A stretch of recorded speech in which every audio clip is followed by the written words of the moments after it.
इतना कटअप, मेरा ऐसा मानना है कि कटअप इज इक्वल टू क्या होता है कि 100 क्वेश्चन है, उसमें इजी वाले जितने क्वेश्चन है उसको जोड़ लो, इजी वाले और थोड़ा सा कुछ मीडियम उसको जोड़ लो, मल्टीप्लाई बाय 2 कर दो, उसमें 5 नंबर कम कर दो तो कटअप है वो। इवन एग्जाम हॉल में भी आप लोगों को डरना नहीं है। होता क्या है कि एस्पायरेंट जो नए होते हैं, अंदर घुसते ही हार्ट बीट बढ़ गई जी, आपका 4 क्वेश्चन वही गलत हो गए सिली मिस्टेक में, ठीक है। फिर उसके बाद स्टार्ट किए बनाना, तो एक क्वेश्चन नहीं बना, 2 नहीं बना, 3 4 आप खत्म, लगता है कि गया। मैं दावे के साथ कह सकता हूँ कि अगर आपने 2 या 3 क्वेश्चन सिली मिस्टेक नहीं किए होते तो आप मिस दिए होते। ऐसे के टॉपिक भी हम लोग जनरली गेस कर लेते हैं कि हाँ ये इंपॉर्टेंट, जैसे इस बार एसआईआर चल रहा है, एसआईआर आ सकता है, अगर इलेक्शन है तो इलेक्शन सुधार आ सकते हैं। हेलो फ्रेंड्स, स्वागत है हमारे YouTube channel success and happiness mantra पर। मेरा नाम है निर्मल और आप देख रहे हैं हमारे YouTube channel success and happiness mantra. आज हमारे साथ जो गेस्ट हैं वो 2023 के सीजीपीएससी में रैंक 60 सिक्योर किए थे और जेल सुपरिटेंडेंट बने थे, और 2024 के सीजीपीएससी में 36 रैंक लाए और डीएसपी बने। सर, आपका बहुत बहुत स्वागत है। Thank you sir. सबसे पहले मैं आपके बारे में थोड़ा सा जानना चाहूँगा कि आप अपनी स्कूलिंग और कॉलेज लाइफ के बारे में थोड़ा सा बताइए। मैं सीतापुर सरगुजा का निवासी हूँ जी, और मैं शुरू से ही, बचपन से ही मेरा क्लास 1 से लेकर 12 तक वहीं पढ़ा हूँ जी। हिंदी मीडियम था मेरा वहाँ पे। फिर उसके बाद मैं शंकराचार्य से इंजीनियरिंग किया जी। तो वहाँ मेरा इंग्लिश मीडियम हो गया जी। फिर मेरा जॉब लग गया था लास्ट ईयर में, पढ़ते पढ़ते ही। मैं जब लास्ट सेमेस्टर स्टार्ट हुआ था, मतलब सेकेंड लास्ट सेमेस्टर, उस समय से ही मेरा कैंपस सिलेक्शन हो गया था। फिर मैं टीसीएस में जॉब किया 3 साल। फिर उस टाइम पे मुझे रियलाइज़ हुआ कि नहीं, इधर आना है सर्विसेज में, तो वहाँ से छोड़कर फिर मैं वापस आया और शुरू में मैं यूपीएससी की तैयारी करा था। फिर यूपीएससी में मैंने कुछ अटेम्प्ट किए, साथ में ही मैं साइड बाय साइड सीजी का भी देता था। फिर एक टाइम पे मुझे एक ऐसा मोमेंट आया कि सीजी में फोकस करना है, उसके बाद मैं सीजी में फोकस हो गया। तो 23 में फिर उसके बाद पहला सफलता मिली मुझे और 24 में फिर इस बार डीएसपी का पद मिला है। सर, अभी सीजीपीएससी का प्रीलिम्स आने वाला है, तो मेरा ज़्यादातर क्वेश्चन रहेगा प्रीलिम्स से रिलेटेड ही। तो अभी जब लास्ट का टाइम है तो इस टाइम पे क्या रणनीति अपनानी चाहिए एस्पिरेंट को? बिल्कुल, ये तो अभी सभी जितने भी एस्पायरेंट हैं 1 लाख 1.5 लाख, सभी के मन में यही सवाल है, आपने जो सवाल किया है जी। तो इस पे ऐसा सबसे इम्पोर्टेंट तो ये है कि जब अभी आपके पास 30-40 दिन बचे हुए हैं तो आपको कुछ ज़्यादा नया नहीं पढ़ना है। अगर आप नया पढ़ेंगे तो परेशान हो जाएंगे। अगर आप अच्छे एस्पायरेंट हैं, आपने पिछले 6 महीने 7 महीने में मेहनत की है, तो आपने जो पहले पढ़ा है उसको आपको रिवाइज करना है। और जो आपने नोट्स वगैरह बनाए, सबसे बेस्ट होता है आप जो नोट्स बना के रखे हैं उसको रिवाइज करिए। सबसे मुख्य होता है previous year question. Previous year question को अगर हम लगाते चलेंगे तो उससे कई बार क्या होता है कि कुछ क्वेश्चन रिपीट हो जाते हैं, सीजीपीएससी में काफ़ी क्वेश्चन रिपीट होते हैं। और दूसरी चीज़ ये है कि हमको पता चलता है कि हमारे टॉपिक पे क्या इंपॉर्टेंट है। अगर राष्ट्रपति से क्वेश्चन आया हुआ है लास्ट ईयर तो इस बार भी आएगा, ऐसे चांसेस हैं। तो उसके आर्टिकल मुझे याद करने होंगे। अगर राज्यपाल से क्वेश्चन आया है तो राज्यपाल, तो वो हमको एक गाइड देता है। तो मैं उनको बोलूँगा कि आपको अब हो सके तो सिलेबस जितना भी हुआ है 90% 70%, आप ज़्यादा कुछ नया मत पढ़िए, जितना हो गया है उसी को और अच्छे से परिपक्व करिए। बार बार रिवाइज करिए, कम पढ़िए लेकिन आप अच्छे से पढ़िए और प्रीवियस ईयर क्वेश्चंस को लगाते चलिए। उससे आपको काफ़ी एक हेल्प मिलता है। मुझे काफ़ी हेल्प मिला था प्रीवियस ईयर क्वेश्चन। सर, अगर इस बार आप पीएससी का प्रीलिम्स दिला रहे होते तो आप क्या करते हैं? मैं तो इस बार मैं दिला रहा हूँ प्रीलिम्स। अच्छा, फिर से दिला रहे हैं जी, क्योंकि मैं फॉर्म भरा था और जब तक, अब वही है कि हम जब स्टार्ट किए थे तो हालांकि मुझे डीएसपी मिल गया, डीसी डीएसपी सोचे थे जी, तो लेकिन बोलते थे डिप्टी कलेक्टर बनेंगे, तो वो बचा हुआ है और इस बार डिप्टी कलेक्टर काफ़ी अच्छे पद हैं। तो मैं, जैसा आपका क्वेश्चन था कि मैं क्या करता, तो मैं अभी जो कर रहा हूँ, मुझे थोड़ा कम समय मिल पाता है ट्रेनिंग पे, तो मैं क्वेश्चन ही लगाता हूँ, प्रीवियस ईयर क्वेश्चन लगाता हूँ और मेरे नोट्स बने हुए हैं हैंड रिटन के सारे सब्जेक्ट्स के, तो मैं उसको रिवाइज करता हूँ जी। सर, ऑनेस्टली वहाँ रिप्लाई दीजिएगा आप हमारे क्वेश्चन का कि आप जो नोट्स बनाए अपना खुद का बनाए, किसी कोचिंग का कॉपी किए, किसी टेलीग्राम से किए, किसी एक्सपर्ट के साथ में बनाए, कैसे बनाए? ये सभी का मिक्स है। अच्छा, जैसे कि मैं बताऊं तो जैसे मेरे पॉलिटी के नोट्स हैं, उसमें आपको लक्ष्मीकांत के पॉइंट मिल जाएंगे जी। अगर मैं छत्तीसगढ़ की तरफ जाऊं तो छत्तीसगढ़ में हैराम पटेल की सर की जो बुक है वहाँ के आपको पॉइंट मिल जाएंगे, कुछ पॉइंट दिल्ली हाइस के मिलेंगे।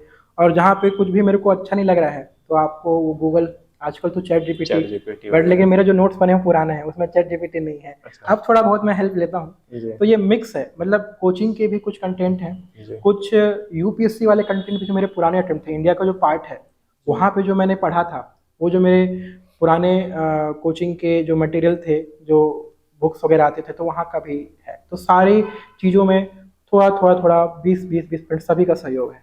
डियर एस्पिरेंट, आप तैयारी जो कर रहे हैं उसमें थोड़ा सा और अपना एफर्ट को इंक्रीज कर दीजिए, क्योंकि आपके कॉम्पिटिटर ऐसे दिग्गज लोग भी हैं जो 2 बार पीएससी क्वालिफाई किए हैं, डीएसपी में चयन हुआ है, उसके बाद भी कोई एग्जाम दिला रहे हैं। तो आप अपना एफर्ट थोड़ा सा और एक्स्ट्रा लगाइए। सर, ये लास्ट के टाइम पे जो काफ़ी कम समय बचा है, तो इसमें क्या आइडियल स्टडी शेड्यूल होना चाहिए एस्पिरेंट का? आइडियल स्टडी मैं ऐसा बोलूँगा कि ज़्यादा पोर्शन आपको रिवीजन पे डालना है, और कुछ चीज़ें बहुत इंपॉर्टेंट हैं, जैसे कि आपका डेटा होता है इकोनॉमिक सर्वे का। अभी जो नया पैटर्न है उसमें समझ में आ रहा है कि इकोनॉमिक सर्वे से क्वेश्चन आ रहे हैं, तो आपको इकोनॉमिक सर्वे का कोई पतली कंपाइलेशन, जैसे कि किसी कोचिंग की, या मैंने खुद उस पर वीडियो बनाया है, वहाँ से भी डेटा वगैरह लेकर के, या इंपॉर्टेंट पॉइंट्स जैसे जैसे क्वेश्चन आ रहे हैं उसको आपको पढ़ना है। उसमें डेली आप उसको रीड करिए, रटने की आवश्यकता है, उसको बस एक बार रीड करना है। उसी प्रकार से जो आपके नोट्स हैं, जैसे मैंने पहले बताया था कि नोट्स वगैरह पढ़ते रहना होता है, और प्रीवियस ईयर क्वेश्चन करना है। अगर आपने कोई टेस्ट सीरीज दिलाया है तो टेस्ट सीरीज में आपने क्या क्या मिस्टेक्स किए थे, और उसमें जो अच्छे अच्छे क्वेश्चन थे जो आपको लगे कि ये क्वेश्चन अच्छे हैं, तो उसको आपको ध्यान रखना है उसको। और सबसे इम्पोर्टेंट है करंट। अब क्या अभी समय है करंट को अच्छे से पढ़ने का। जो इम्पोर्टेंट करंट है उसमें बहुत डीप नहीं घुसना है, पीएचडी नहीं करना है। एक करंट की बुकलेट लेनी है, एक इंडिया की, एक सीजी की, उसमें इंपॉर्टेंट पॉइंट को हाईलाइट्स कर लेना है, और उसको करंट को कम से कम 5 बार, कम से कम 5 बार, अधिक से आप कितना भी कर सकते हैं 10-12, लेकिन कम से कम 5 रिवीजन करंट का चाहिए। तो इतना है। तो मैं एक बार समराइज करता हूँ। करंट वेरी इंपॉर्टेंट, 20 क्वेश्चन आते हैं, बुकलेट लेके 5 बार रिवीजन हाईलाइट करके प्रीवियस ईयर क्वेश्चन बनाते रहना है। कॉन्फिडेंस के लिए टेस्ट दिए हैं तो उनकी गलतियों को देखना है, क्या क्या मेरे से मिस्टेक हुआ था, वहाँ से कुछ क्वेश्चन जो अच्छे लगे हों उसको आपको देखना है। अपने नोट्स को रिवाइज करना है। नोट्स अगर नहीं है तो बुक में अगर आपने जो हाईलाइट किया उसको रिवाइज करना है। बस इतना ही करना है, बहुत आराम से निकल जाता है। और अभी बचे हुए समय में सर मॉक टेस्ट कितना दिलाना चाहिए? मॉक टेस्ट अब अगर आप दिला रहे हैं तो प्रयास करिए कि फुल लेंथ दिलाएं, और इसका एक फिक्स नंबर नहीं है। मैं तो बोलूँगा कि लास्ट के 15 दिन जब बचे रहे तब नहीं दिलाना है, लेकिन अभी ऐसा है कि उसका एक पर्पस इतना ही होता है कि अपने आप को जांचना है कि कितना बन रहा है मेरे से।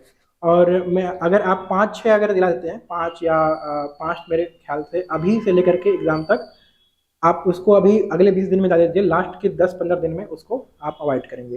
तो 5 दिला दीजिए। और मैं इस पर एक चीज़ ऐड करना चाहूँगा कि मॉक टेस्ट में आपका जितना भी नंबर आ रहा है, चाहे 200 में 40 नंबर ही क्यों ना आ रहा है, उससे घबराना बिल्कुल नहीं है, क्योंकि वो उससे बहुत सारे फैक्टर्स हैं। आप कहाँ का मॉक दिला रहे हैं, मॉक कौन बना रहा है। जैसे मान के चलिए सेम कोचिंग से आप मॉक दिला रहे हैं, लेकिन वहाँ पे जो क्वेश्चन बनाने वाले हैं वो चेंज हो गए, इस बार दूसरे लोग हैं, उनको उतना एक्सपीरियंस नहीं है। और मैं हमेशा इस बार को कहता हूँ कि जो मॉक है वो कभी भी जो CGPSC लेती है उसको कभी भी पूरी तरह से उसको जस्टिफाई नहीं कर पाता है, क्योंकि वहाँ पे चीज़ें आपको अलग ही दिखेंगी। आप चाहे 100 मॉक दिला लीजिए, लेकिन आप जब 22 फरवरी को एग्जाम देंगे या जब भी प्रीलिम्स है तो उस दिन आपको कुछ अलग ही दिखेगा।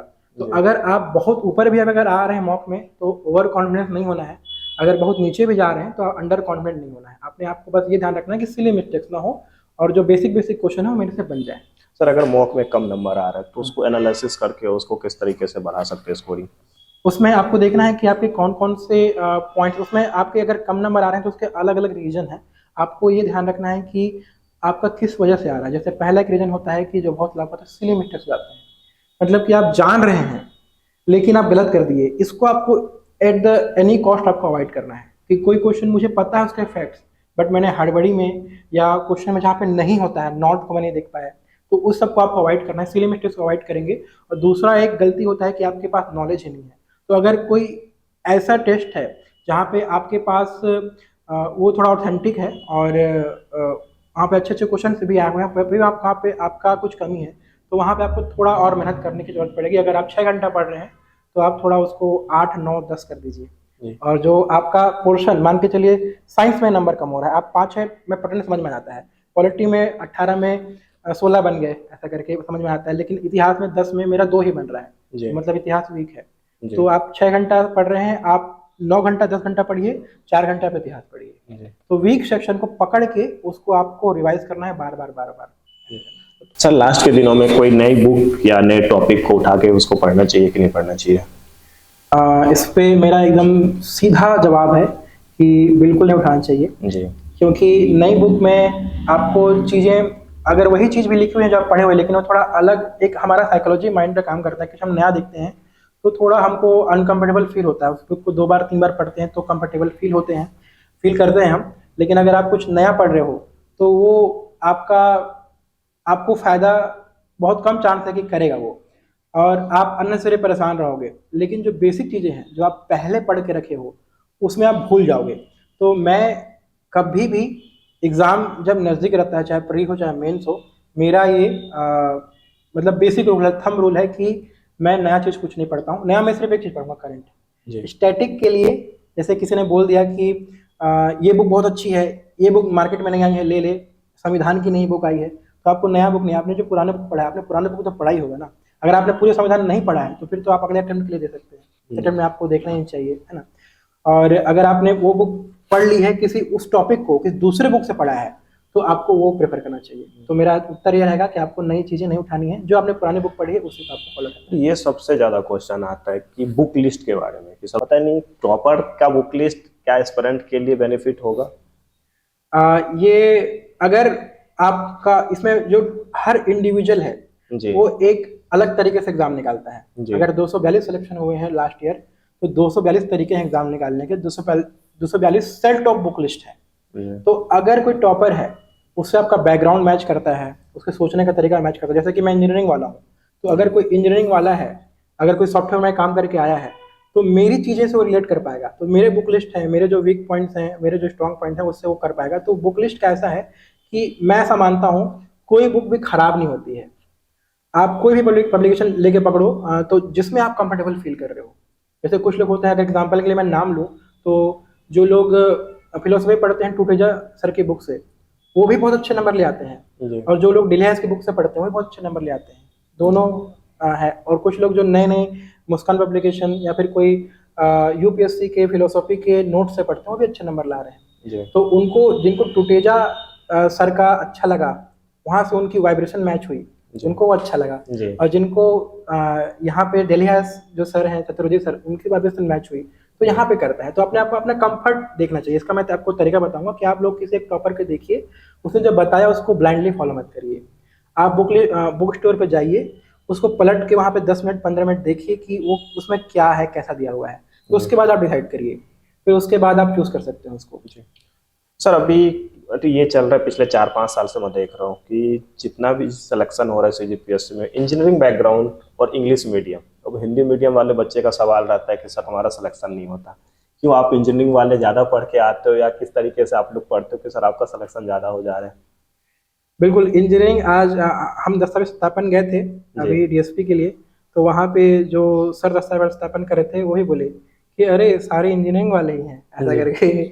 तो मेरे ख्याल से इसका उत्तर ये है कि पिछले 10 सालों में, या मैं बोल दूं 15 सालों में, ज़्यादा लोग इंजीनियरिंग ही कर रहे हैं जी। तो मेजॉरिटी ऑफ यूथ नंबर एक बड़ा पोर्शन है जी, वो इंजीनियरिंग ही कर रहा है। अच्छा। और इंजीनियरिंग में शायद, मेरे पास डेटा तो नहीं है, उतने जॉब नहीं है, तो उनको आना ही पड़ेगा इधर, ऐसा है जी। क्योंकि और उसमें जो क्वालिटी जॉब्स हैं, जैसे एग्जांपल के लिए बोलूँ, जैसे सॉफ्टवेयर है, तो यहाँ पे बहुत सारे कंप्यूटर साइंस, आईटी के और ईटीसी के हर साल 5000 सीट है, 10,000 सीट है, लेकिन कितने जॉब हैं? गुड क्वालिटी जॉब नहीं है। बैंगलोर जाना पड़ता है, मुंबई जाना पड़ता है, दिल्ली जाना पड़ता है, लेकिन कोई छत्तीसगढ़िया है, उसको अगर नहीं जाना है उधर जी, तो उसके पास ऑप्शन नहीं है। सर आपके पास तो था ऑप्शन, आप तो टीसीएस जैसी कंपनी में थे। बिल्कुल। और अच्छी खासी पैकेज होगी आपकी। हाँ, मैंने थोड़ा बेसिक पे ज्वाइन किया था, बट मैंने 2014 पे ज्वाइन किया था, तो उस समय सैलरी थोड़ी बेसिक थी, बट उसमें काफ़ी इंक्रीमेंट लग गए थे। और जब मैं छोड़ रहा था 3 साल के बाद, तो मुझे ऑफर भी मिला था। बट मैं आपको जो इससे पहले जो चीज़ें बताई थी वही थी कि जो छत्तीसगढ़ था, छत्तीसगढ़ के बाहर मुझे थोड़ा अपनापन फील नहीं होता था। मुंबई में भी था मैं सबसे पहले मेरी ट्रेनिंग हुई थी केरला में, उसके बाद मैं गया था मुंबई, उसके बाद मैं आया था कलकत्ता। मुझे लगा कि मैं कलकत्ता आ जाऊंगा तो घर से थोड़ा पास है, तो चीज़ें थोड़ी सही रहेंगी, बट मुझे अपनापन फील नहीं होता। छत्तीसगढ़ ही मुझे अच्छा लगता था। तो लास्ट में जब जॉब छोड़ रहे थे सर, क्या पैकेज थी आपकी उस टाइम? मेरा उस समय 6 के आसपास पैकेज था लगभग। और मुझे जब मैं छोड़ रहा था तो मुझे इंक्रीमेंट भी लोग ऑफर किए थे, क्योंकि मैं डिपेंडेंसी काफ़ी ज़्यादा थी उस टाइम पे। मैं अकेले एक पूरा मॉड्यूल देख रहा था, सिस्टम देख रहा था। एक अमेरिकन क्लाइंट थी, अमेरिकन क्लाइंट थी, उनके वेबसाइट का काफ़ी बड़ा पोर्शन मैं देख रहा था, तो डिपेंडेंसी बहुत ज़्यादा थी। तो उन्होंने मुझे ऑफर किया था, बट मैं डिसाइड कर लिया था कि नहीं जाना है। वो लोग बार बोल रहे थे कि अरे तुम स्विच कर रहे थे तो चले जाते, अब तुम सेक्टर ही छोड़ के क्यों जा रहे हो ऐसा करके। वो तो बहुत डिफिकल्ट होता है, यूपीएससी सीजीपीएससी वगैरह बहुत डिफिकल्ट है ऐसा करके। बट मैं मन बना लिया था, तो मैं सोचा कि नहीं, मैं अब जाऊंगा ऐसा करके। मैंने अपने कैरियर के पीक पे छोड़ा था अपना। जैसे बोलते हैं कि जो एक वहां से एक पहले थोड़ी फ्लैट लाइन चलती है कैरियर की, फिर उसे पीक आता है ऐसा करके। जो मेरे साथ वाले थे वो लोग 6 से फिर सीधे 9 में जंप किए, 9 से 15, फिर अभी 32 कोई एक मेरा फ्रेंड है वो 55 लाख के पैकेज पे है। अरे वाह बैंगलोर में। अच्छा, इंडिया में ही है? इंडिया में ही है, और कुछ लोग हैं बाहर, उनका पैकेज तो हम वो कन्वर्ट करना पड़ेगा फिर डॉलर में। सर एक क्वेश्चन था कि प्रीलिम्स में अटेम्प्ट की स्ट्रेटजी क्या होनी चाहिए एग्जाम हॉल में, जो कि नेगेटिव मार्क से बचे? बिल्कुल, तो मैं इसको मैंने अपने वीडियो पे, एक यूट्यूब के वीडियो पे भी इसके बारे में डिस्कस किया था जी। हमको इसको एक तरीके से समझना, मैं थोड़ा विस्तार में बताता हूँ इसको जी। कि जैसे आम का एक पेड़ है, समझिए आम के पेड़ में 100 क्वेश्चन है, सॉरी 100 आम के फल लगे हुए हैं। आप घर से गए, आपके घर वालों ने बोला कि आपको 100 फल लेके आने हैं, तो आप क्या करोगे? आप सीधे सबसे ऊपर वाला फल नहीं तोड़ोगे जी, जो टॉप पे लगा हुआ है, क्योंकि वहाँ पतली डाली है, वहाँ पे आप चढ़ोगे तो टूट सकती है, वहाँ पे रिस्क है। आप क्या करोगे? सबसे नीचे वाले फल छोड़े जो हाथ से टूट जाते हैं, तो बोलते हैं लो हैंगिंग फ्रूट्स। तो उसके बाद आप देखोगे कि वहां से मेरे नीचे थे 33-34 थे, 35 थे आसपास आम, तो मैंने टोकरी में डाल दिया। आप देखोगे कि अब मेरे पास और चाहिए, मुझे लगभग 60 वाट चाहिए, 100 में से 60 में सबका पेट भर जाएगा, कट ऑफ क्लियर हो जाएगा, ठीक है। तो अब मैंने देखा कि थोड़ा मिडिल वाला भी थोड़ा मैं और चढ़ लिए, डंडे से या पत्थर से मार के वहां से मिडिल पूरा तोड़ लिए। उसके बाद भी मेरे पास 55 हुआ है, 5 और भी चाहिए। तो जो ऊपर का है उसको लास्ट में हमने क्या किया, उसको हमने पत्थर से या फिर थोड़ा सीढ़ी वगैरह लगा के उसको हमने किया। तो एग्जाम में क्या करना है, लो हैंगिंग फ्रूट, ऐसे जो क्वेश्चन ऐसे डिजाइन किया जाता है कि उसमें 30 से 25 क्वेश्चन इजी होते हैं, उसको आपको पिक करना है, जो आपके प्रीवियस ईयर क्वेश्चन के रिपीटेड क्वेश्चन है। पहले आपको पहले राउंड में आपको सारे 35 से 40 क्वेश्चन बनाने हैं जो इजी वाले हैं, ठीक है। ऐसे एग्जाम को डिजाइन किया जाता है कि थोड़े क्वेश्चन इजी रहेंगे। आपने पहले वो बना लिया, उसके बाद आपको उसके बाद कॉन्फिडेंस आ गया कि हाँ मुझे मेरे से बन रहे हैं। उसके बाद आपको ऐसे क्वेश्चन बनाएंगे जहां पे आपने 2 ऑप्शन एलिमिनेट कर लिए हैं, ये बोलते हैं मिडिल हैंगिंग फ्रूट्स, बीच वाले। तो वहां से आपने कुछ पिक कर लिया। अब इसके बाद आपका दूसरा राउंड हो गया। तीसरे राउंड में आप देखिए कि ऐसे क्वेश्चन है जहां पे आपने एक ऑप्शन एलिमिनेट किया है, अब 3 है। अब वहां पे आपको लॉजिकल चीजें लगानी है कि यहाँ से कुछ बन जा रहा है, कुछ सोच के, कुछ ब्रेनस्टॉर्मिंग करके, कहीं से कुछ लिंक करके, लॉजिक लगा के आप कर पा रहे हो, तो वहां से 2, 4, 5 उठा लीजिए।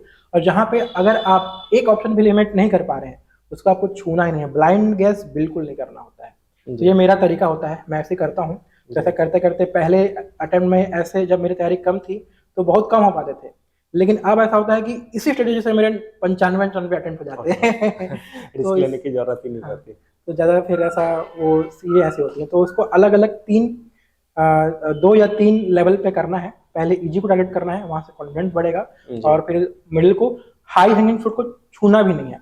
और यही अभी 30-40 दिन में स्ट्रेटजी में भी अपनाना है। ऐसे जो बेसिक क्वेश्चन हैं उसको टारगेट करना है, previous year question, basic book. जहाँ पे लोग क्या करते हैं ना, डिफिकल्ट पढ़ने के चक्कर में इजी को छोड़ देते हैं। जैसे लास्ट ईयर कोई क्वेश्चन बहुत डिफिकल्ट आ गया तो उसका सोर्स ढूंढेंगे, वो कहाँ से आया, अरे वो छोड़ना है, क्यों? उससे कटअप डिसाइड नहीं हो रहा है हमारा। कटअप तो भाई हमारा जो जितना कटअप, मेरा ऐसा मानना है कि कटअप इज इक्वल टू क्या होता है कि 100 क्वेश्चन है, उसमें इजी वाले जितने क्वेश्चन हैं उसको जोड़ लो, इजी वाले, और थोड़ा सा कुछ मीडियम, उसको जोड़ लो, मल्टीप्लाई बाय 2 कर दो, उसमें 5 नंबर कम कर दो, तो कटअप है वो।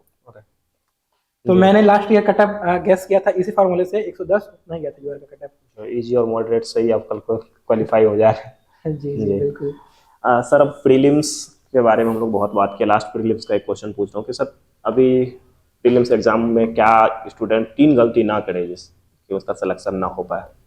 आई थिंक बहुत बात कर ली। बिल्कुल बिल्कुल, बहुत इंपॉर्टेंट क्वेश्चन है ये। तो सबसे पहला है तो इसमें ना जो गलतियां हैं इसमें तो एकेडमिक वाले बहुत लोग आते हैं, लेकिन मैं मानता हूं कि mindset is very very important, okay, ठीक है। क्योंकि कई बार ऐसा आप बहुत सारे लोग को देखेंगे कि सब कुछ सही करके after ticking every box correct उनका प्रीलिम्स नहीं निकलता है, तो वहाँ पे चीज़ें माइंडसेट गलत है।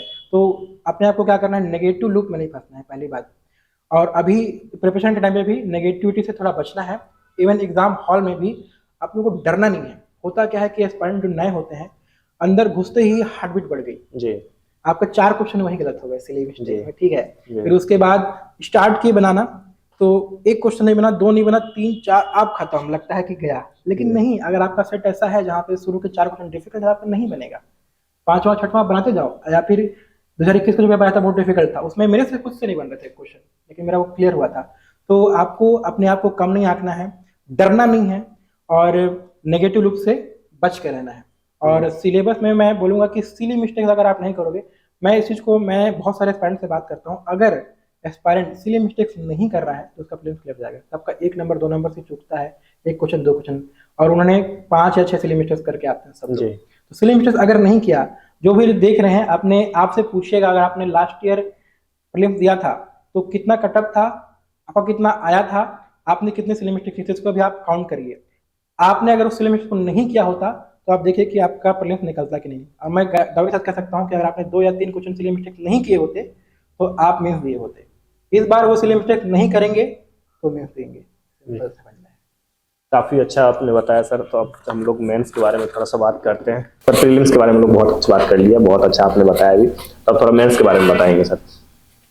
बिल्कुल, मैं तो ऐसा मानता हूँ कि जो असली लड़ाई है, मुख्य लड़ाई, वो मेंस की है जी, क्योंकि मेंस से आपका रैंक बनता है, प्रीलिम्स से आपको बस क्वालिफाई होना है जी। और मेंस ही सब कुछ है। सब कई लोग को, जो लोग थोड़े से कम जानकार, उनको लगता है कि इंटरव्यू डिपेंड करता है, लेकिन इंटरव्यू आपका सिर्फ 7% पार्ट है। आपका जो रैंक आया है, जैसे मेरा 36 रैंक आया है, तो उसमें 97% 93% पार्ट मेरा मेंस का है। तो मेंस आपको सब कुछ डिसाइड करेगा। इसको तैयारी करने का तरीका मैं ऐसा मानता हूँ कि प्रीलिम्स से ज़्यादा आसान है, क्योंकि यहाँ पे चीज़ें डिफाइन है। प्रीलिम्स क्या है? Prelims is like borderless and bottomless ocean. उसका ना कोई बॉर्डर है, ना कोई गहराई है। आपका अंडर द सन एवरीथिंग कुछ कुछ आ जाता है, लेकिन आपके पास मेंस में एक बाउंड्री है। आपके पास 7 पेपर दिए हुए हैं, उसके पार्ट डिफाइन है, और आपको पता है कि कहाँ कहाँ से क्या क्या क्वेश्चन आएगा। और मेंस की अच्छी बात यह है, चाहे वो CGPSC को, चाहे UPSC को है, वहाँ पे क्वेश्चंस काफ़ी रिपीट होते हैं। अगर question as it is repeat नहीं भी हो रहा है तो आपको वहाँ के थीम रिपीट होते हैं। यहाँ से क्वेश्चन आएगा, इकोनॉमिक सर्वे के इस पार्ट से क्वेश्चन आएगा, इतिहास का ये क्वेश्चन आएगा, ऐसा करके। अगर अशोका से क्वेश्चन आ रहा है तो आएगा, अकबर से क्वेश्चन आ रहा है तो आएगा। कई बार तो एकदम सेम क्वेश्चन आते हैं। ऐसे के टॉपिक भी हम लोग जनरली गेस कर लेते हैं कि हाँ ये इंपॉर्टेंट। जैसे इस बार SIR चल रहा है, SIR आ सकता है। अगर इलेक्शन है तो इलेक्शन सुधार आ सकते हैं। जैसे इस बार ज्ञान से गति आ गया था। और जो चीजें हैं, मतलब जो चल रही हैं वही आता है। जैसे इस बार टैरिफ वाला है, डोनाल्ड ट्रम्प जी के बारे में, इंडिया क्या होगा, तो हमको पता चल जाता है वो। तो ये बहुत प्रेडिक्टेबल है, इसको हम बहुत अच्छे तरीके से तैयारी कर सकते हैं। मैं ऐसा मानता हूँ। मेरा जो तरीका था, मेरे पास ऑलमोस्ट सभी सब्जेक्ट का, मैं हिस्ट्री को छोड़ देता हूँ क्योंकि हिस्ट्री बहुत बड़ा है, उसमें उतनी चीज़ें डिफाइन नहीं है। लेकिन बाकी सारे सब्जेक्ट में जितने भी बुलेट पॉइंट्स हैं, हर बुलेट पॉइंट्स का 1 पेज 2 पेज का नोट्स है मेरे पास। तो मेरे पास पूरा एक रोड मैप बना हुआ है। मैं उसको एक बार मेहनत किया था, एक बार मैंने मेहनत किया हर पार्ट का, part 1 part 2 part 3, part 1 part 2 part 3 मेरे पास नोट्स है। उस नोट्स को मैंने जो मेरे नए नोट्स हैं वो ChatGPT से बने हुए हैं, जो पुराने नोट्स हैं वो गूगल से, और कोचिंग के बुक्स है जिसमें डेली IAS भी हैं, इंक्लूड हैं, हरिराम पटेल भी हैं, टुटेजा भी हैं, सबका मिला के मैंने एक बार नोट्स ला दिया। मेरी एक बार की मेहनत है। लेकिन अब मैं पढ़ता हूँ तो बुक्स नहीं पढ़ता हूँ, मैं अब सिर्फ नोट्स पढ़ता हूँ। उसमें कुछ एक्स्ट्रा ऐड करना है तो मैं ChatGPT से या फिर गूगल से देख के उसमें ऐड कर देता हूँ। तो मेरे नोट्स बने हुए हैं, उसको मैं रिवाइज करता हूँ और प्रीवियस ईयर क्वेश्चन की प्रैक्टिस करता हूँ। और यहाँ पे बहुत बड़ा रोल होता है आपके टेस्ट सीरीज का। प्रीलिम्स से ज़्यादा बड़ा रोल मेंस में होता है, क्योंकि मेंस में आपको लिखना होता है, ठीक है। तो वो आप प्रीलिम्स में आप बहुत मैनेज कर सकते हो इधर से, कि आप कहीं से बुकलेट लेके टेस्ट सीरीज कर सकते हो। लेकिन वो जो इन्वायरमेंट है, मेरे को जाके लिखना है, वो आप घर पे नहीं कर सकते। आप वहाँ पे 3 घंटे में कॉपी नहीं छीन रहा है घर पे, तो वहाँ पे आपको कॉपी छीनने वाला चाहिए। या तो अपने भाई को बोल दो कि मेरे से 3 घंटे में कॉपी छीन ले, फिर वापस मत दे। तो आपको मेंस में आपका नोट्स हो गया, और सिलेबस का पहले नोट्स बनाना है, उसको रिवाइज करना है, और टेस्ट सीरीज देना है। इसके साथ ही प्रीवियस ईयर क्वेश्चन पिछले 7-8 साल के, 7 साल ज़्यादा बोल दिया, 5 साल के आप कर लेंगे तो बहुत अच्छे से और बहुत आराम से हो जाएगा। इतना ही करना होता है, और बहुत कोई रॉकेट साइंस नहीं है, बहुत आसान है। मुझे तो बहुत आसान लगता है। मेरा मेंस में CGPSC के 100% रिकॉर्ड है। जितने बार मेंस दिया उतने बार इंटरव्यू दिया हूँ। प्रीलिम्स में 100% रिकॉर्ड नहीं है। तो सर ऐसा कुछ आप अपने हिसाब से टिप्स दीजिए जो हमारे जो व्यूअर्स हैं या और आपके जो जूनियर है उनका कुछ भला हो सके। बिल्कुल। तो ये एक चीज़ मैं जो देखता हूँ कि लोग गलती करते हैं, वो लोग लिखते नहीं हैं मेंस के लिए। तो मैं मानता हूँ कि मेंस तभी आपका निकलेगा जब आप लिखोगे। लोग क्या करते हैं, सिर्फ रीड करते हैं कि मैंने टॉपर्स के नोट लिया है। जैसे मेरे से लोग नोट्स मांगते हैं, मैं जैसे किसी को दे भी दिया तो पढ़ रहे हैं उसको, तो उससे कुछ होगा नहीं। उसको आपको खुद से लिखना पड़ेगा, आपको लिखने की प्रैक्टिस करना है। जैसे मैं बोलता हूँ अपने वीडियो में again again, right right and right. आपको राइट लिखना ही है। आपको नोट्स बनाइए, आप PYQ के आंसर्स लिखिए, आपके सारे नोट्स बन गए, आपने सारे PYQ लिख लिए, तो आप जब पढ़ रहे हैं तो ऐसे स्क्रिप्ट करते रहिए। ये बोलना बहुत ईजी है, लेकिन आप करने बैठते हैं तो मौत आ जाता है। ठीक है, आप ऐसा बैठ के लिख ही नहीं पाते हैं। लेट के कंबल ओढ़ के लोग पढ़ रहे हैं, लेकिन लिख नहीं पाते हैं टेबल पे बैठ करके। लेकिन जो व्यक्ति लिख लेता है ना, उसका एक अटेम्प्ट निकल जाता है। तो मेरा लिखने का हैबिट था, तो मेरा प्रीलिम्स रुक रहा था, लेकिन जैसे ही मेरा प्रीलिम्स निकला तो मेंस मेरा कभी नहीं निकला, क्योंकि कभी भी नहीं रुका, क्योंकि मेरे लिखने की हैबिट थी। तो मैं हमेशा लिख के पढ़ता हूँ, अभी भी मैं लिख के पढ़ता हूँ। और मैं सभी को, आपने जो बोला एक टिप्स यही बोलूंगा, लिखो, चाहे कुछ भी लिखो। आपको कुछ समझ नहीं आ रहा लिखने का, अपने बारे में लिखो। एक बार लिख के देखो अपने बारे में, एक पेज नहीं लिख पाओगे क्योंकि लिखने की हैबिट नहीं है। आप अपने बारे में सब कुछ जानते हो, लेकिन आप एक पेज, 2 पेज, 3 पेज नहीं लिख पाओगे। क्या लिखो, खत्म हो जाएगा। वही होता है एग्जाम में, आप सब कुछ पढ़ लियो, लेकिन अब आप अपने शब्दों में लिखते हो, लिख नहीं पाते हो। तो यही है। यही चीज एक 12th फेल मूवी में भी आई थी सर, ये चीज अपने बारे में लिखने के लिए एक पेज। हाँ, बिल्कुल सर, ये उत्तर लिखते टाइम क्वालिटी और क्वांटिटी का संतुलन कैसे बनाए? बिल्कुल बिल्कुल। तो मैं ऐसा मानता हूँ कि क्वालिटी इज मोस्ट इम्पोर्टेंट। ठीक है, तो मैं क्या करता हूँ कि मैं, जैसे इस बार थोड़ा पैटर्न चेंज हुआ और मैं इस बार ज़्यादा कुछ पढ़ नहीं पाया था, क्योंकि मैं थोड़ा ज्वाइनिंग के प्रोसेस में भी था। एक अटकलें लगी थी, ज्वाइनिंग आ जाएगा तो कैसे करेंगे, तो जॉब का भी था थोड़ा, तो मैं उतना अच्छे से पढ़ नहीं पाया था। लेकिन मेरा अच्छा रैंक आ गया। इसका रीज़न सिर्फ यही है कि मेरे आंसर बुक में आपको एक भी चीज़, फालतू की चीज़ नहीं लगेगी कि मैंने फालतू की चीज़ लिखा है। फालतू की चीज़ लिखना होता है जब आपको कुछ भी नहीं पता है, आप लास्ट में लिख रहे हो, तो वहाँ पे भी लिखो, वहाँ पे भी फालतू की चीज़ नहीं है। वो है जो पूछा गया है, उससे से रिलेटेड कुछ जनरल चीज़ें हैं। मुझे स्पेसिफिक पूछा गया, स्पेसिफिक नहीं पता है, लेकिन मैंने जनरल लिखा है। तो मैं हमेशा क्वालिटी को प्रेफर करता हूँ। और ईच एंड एवरी वर्ड, जैसे कुछ लोग क्या करते हैं, रिपीट करते हैं चीज़ों को बार बार। और एक चीज़ ये करते हैं कि जो उनको बात कहनी है, वो बात एक लाइन की है, लेकिन 4 लाइन में बता रहे हैं कि इसने ऐसा बोल दिया। ये CGPSC को नहीं चाहिए, UPSC को भी नहीं चाहिए, कोई भी एग्जाम हो। आपको, अगर आप कम शब्दों में, गागर में सागर बना जिसको बोलते हैं, कि कम शब्दों में ज्यादा, जितना आप लिख पाए, जितने आप डायमेंशन टच कर पाए और जितनी काम की चीजें लिख पाए, तो वो मैं मानता हूँ कि वो इंपॉर्टेंट है। जैसे कोई भी एग्जांपल के लिए, जैसे कि मुझे मैन पार्ट के बारे में लिखना है, तो मैन पार्ट के बारे में जो मेरे नोट्स में जो सबसे इम्पोर्टेंट चीज है, उसको वहां से मैं स्टार्ट करूंगा। वहां से, जैसे कि वहां पे जैसे इसको छत्तीसगढ़ का शिमला कहते हैं, ये मैं स्टार्ट करूंगा। फिर वहाँ पे उसके प्राकृतिक सौंदर्य के बारे में कुछ लिखूंगा, फिर वहाँ पे कुछ प्लेस लिखूंगा, फिर तिब्बतियों को बसाया गया था लिखूंगा, फिर उसका लोकेशन लिखूंगा कि ये सरगुजा में स्थित है, वहाँ मुख्यालय से इतने दूर है। फिर साइड में जगह तो एक मैप बना दूंगा, दिखा दूंगा ऐसा करके। और लोग क्या करते हैं कि वहाँ पे एक ही, जैसे प्राकृतिक सौंदर्य है, उसे को यहाँ पे प्राकृतिक मनोरम छटा है, करते करते बहुत झरने हैं, झरने 5 झरना लिख दिए। ठीक है, फिर यहाँ पे गुफा है, तो उसने डायमेंशन टच नहीं किया। मैंने जो इसके पहले बताया था, उसमें मेरा हर एक एंगल टच हुआ। तो ये क्वालिटी है मेरे हिसाब से। तो क्वालिटी को आप प्रेफर करो। कुछ नहीं पता है, वो आंसर लास्ट में लिखना है, घसीट के लास्ट का 5 मिनट 10 मिनट में, वहां पे आप जो भी लिख दो, कैसे करते हो वैसे। आजकल तो 0 नंबर दे देते हैं उसमें तो ऐसे करना है। सर, एक ये भी है कि स्टूडेंट जनरली क्या गलती करते हैं मेंस में, जिससे उनका सिलेक्शन नहीं हो पाता है? हाँ, ये चीज़, एक तो मैंने जो बताया था, लिखते नहीं है। पहली बात, लिखने की प्रैक्टिस नहीं करते हैं, और जब वहाँ लिखने बैठते हैं तो हाथ नहीं चलता है, जम जाता है, दुखता है।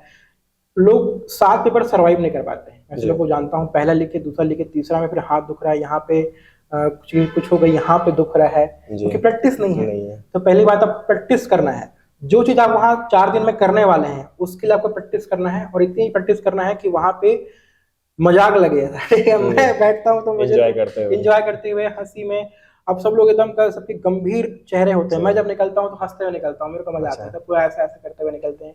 कोई मूव लेके आता है, कोई फास्ट ट्रिप लेकर के आता है। ठीक है, UPSC में ज्यादा लोग लेके आते थे, तो वहाँ पे मैं एंजॉय करता हूँ कि मैं पहले लिखा हुआ हूँ, मुझे सब मुझे मेरे मसल मेमोरी में आ गया है। तो दूसरी चीज़ है कि लिखने का एक और फायदा आता है, मैं उस टाइम पर नहीं बताया था, कि एक आपकी मसल मेमोरी होती है। जैसे आपको लिखना है कोई भी वर्ड लोकतांत्रिक, तो अगर आप मेंस के लिए स्पेशली बोल रहा हूँ, it is very very important, सब लोग ध्यान से सुनिएगा कि लोकतांत्रिक अगर आप लिख रहे हो, तो अगर आप कम लिखे हो, लिखने की प्रैक्टिस नहीं है, तो आपका दिमाग पूरा प्रोसेस करेगा।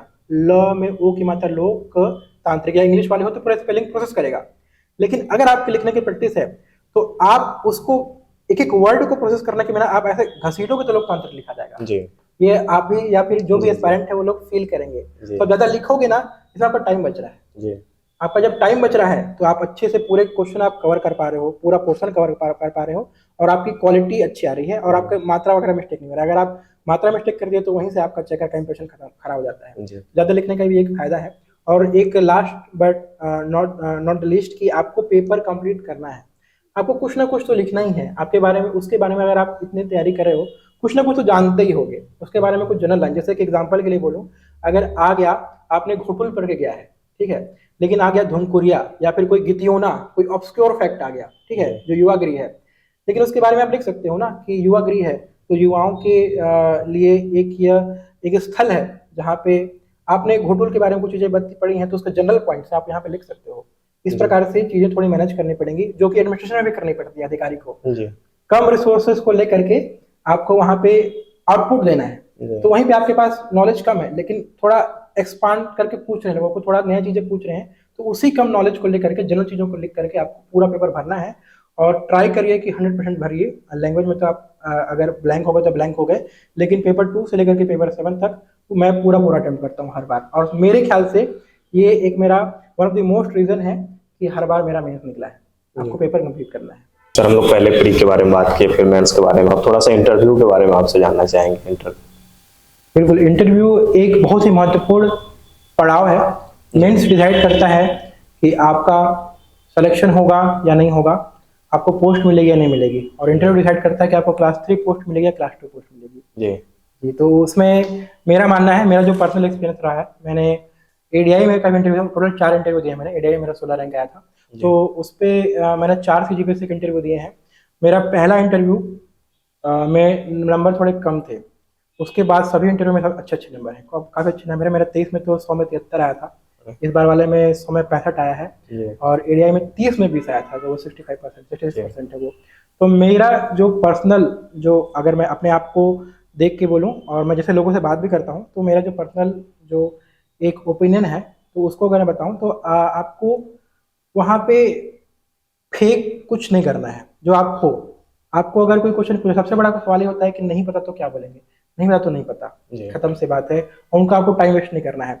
दूसरी बात, आपको गिल्ट नहीं लेना है कि मुझे नहीं पता तो मैं बहुत बुरा इंसान हूँ, ठीक है, आपको चेहरे पर नहीं दिखना चाहिए, ठीक है। और तीसरी बात यह है कि जो सबसे जनरल प्रॉब्लम है, लोग डर जाते हैं। अगर आप डरोगे तो सरकार को डरपोक अधिकारी नहीं चाहिए। अच्छा, तो अगर आप जहाँ पे डर रहे हो, ठीक है, तो आप अगर, वैसे इसको कोई अन्यथा नहीं लेंगे लोग, ये नेचुरल है कि डर लगता है। मैं भी अगर उतने बड़े किसी इवेंट में जा रहा हूँ, पहली बार मैं भी डर गया था, तो आप थोड़ा सा नर्वस हो, आपके चेहरे पे दिख जाएगा। अगर मैं बैठा हूँ, बात कर रहा हूँ मैं, तो मैं अगर डरूंगा तो आपको मेरे चेहरे में आप देख लोगे। और वहाँ पे जो लोग बैठे हुए हैं, उन लोग रिटायर्ड, बहुत ही ऊपर लेवल के आईएएस और आईपीएस लोग हैं, 70 साल पूरी दुनिया देखी उन्होंने। अगर आप एक चीज झूठ बोलोगे या थोड़ा डरोगे, अगर आप लोग थोड़ा उसको थोड़ा सा इंटिमिडेट करने का प्रयास किए, थोड़ा डराए, तो आप डर गए तो वो दिख जाता है। इससे आपको थोड़ा बचना है। आप नेचुरल रहिए, फ्लो में रहिए। अगर कुछ नहीं पता है तो मना कर दीजिए कि मैं सॉरी, मैं पढ़ नहीं पाया था, पोलाइट तरीके से, और बस इतना ही करना होता है।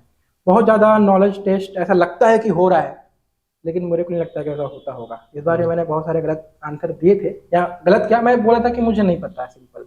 लेकिन जो ओपिनियन बेस्ड था, जैसे फैक्ट पूछ रहे हैं, तो मेरे को सिंपल, मुझे नहीं पता, सॉरी मैं नहीं पढ़ पाया था। मैंने बहुत सारे ऐसा क्वेश्चन बोला था, एडीआई ही बोला था मैंने। लेकिन जहाँ पे आपसे ओपिनियन पूछ रहा है, ये बहुत इंपॉर्टेंट पॉइंट है, ओपिनियन पूछ रहा है, ओपिनियन में आपको बताना है आपका क्या ओपिनियन है। आप ये नहीं बोल सकते कि मेरा कोई ओपिनियन नहीं है, वो इधर भी हो सकता है, इधर भी हो सकता है। आपको अननेसेसरी डरना नहीं है। आप जैसे सहज हैं, जैसे आप अपने घर पे बैठे हुए हैं, आप जैसे बड़ों से रिस्पेक्टफुली बात करते हैं, आपको वैसे ही बात करना है, और अपने ऊपर भरोसा रखना है। अगर आप अपने ऊपर भरोसा नहीं करेंगे तो सीजीपीएससी क्यों करेगा आपके ऊपर। तो आपको अपने ऊपर भरोसा रखना है, डरना नहीं है, और बस इतना ही है, आत्मविश्वास रखना है और अपने को गिल्ट फील नहीं है कि अगर कुछ नहीं पता तो नहीं पता है, स्ट्रेट फॉरवर्ड रहना है, कुछ छिपाने का प्रयास नहीं करना है। जो नहीं है वो बनने का अगर प्रयास करेंगे तो फंस जाएंगे, पकड़े जाएंगे। जो है वैसे ही जाइए। खुद अपने आप को, अगर मैं ऐसा पर्सन होता जाता हूँ तो हर बार मेरे को नंबर मिलता है। पहली बार मैं थोड़ा अलग पर्सन बनने का प्रयास किया था, मैं फंस गया था, 150 में 73 मिला था। उसमें कुछ ज्ञानी लोगों का ज्ञान मिला था। थोड़ा उसी वजह से थोड़ा मुझे मतलब कई लोगों से, मैं बहुत सारे लोगों से पूछा था उस टाइम पे कि ऐसा करना होता है, कम बोलना होता है। अब मेरे ज्यादा बोलने वाली आदत, तो मैं कम बोलता था तो वहां पे फंस गया था। उसी प्रकार से इसको ऐसे करना है, ऐसे बैठना है, ऐसे बैठना है। अच्छा हाँ, ऐसे मैं कंफर्टेबल हूँ ही नहीं, तो मैं ऐसे बैठूंगा तो मैं असहज लगूंगा ना, अटपटा लगूंगा। मैं ऐसे बैठता हूँ, मैं अब हर बार ऐसे बैठता हूँ मैं। तो मैं जैसे ऐसा बैठा हूँ ऐसे बैठता हूँ मैं कुछ एक्सप्लेन कर रहा हूँ तो ऐसा हाथ हिलता है। अगर कुछ काउंटिंग बोल 10 सहज कर तो मैं काउंट करता हूँ 1 2 करके, ऐसा जो सहज है वो करता हूँ मैं। वैसे से चिपका के हाथ ऐसे रख के बैठने का प्रयास नहीं करता। तो बस इतना ही है, जो है वही आप बन के जाइए। अगर प्रयास करेंगे कोई और बनने का तो फिर अधिकारी नहीं बन पाएंगे। सर आपका बहुत बहुत धन्यवाद कि आज से आप हमारे लिए टाइम निकाले और आप बहुत दूर से आए और आपकी ट्रेनिंग भी चल रही है। आप लखनऊ में थे, वहाँ से आप आए बिलासपुर में, आज हम लोग वीडियो कर, आपको बहुत बहुत धन्यवाद। थैंक यू आपका मुझे बुलाने के लिए, और बहुत अच्छा लगा मुझे। आपके बहुत बहुत धन्यवाद।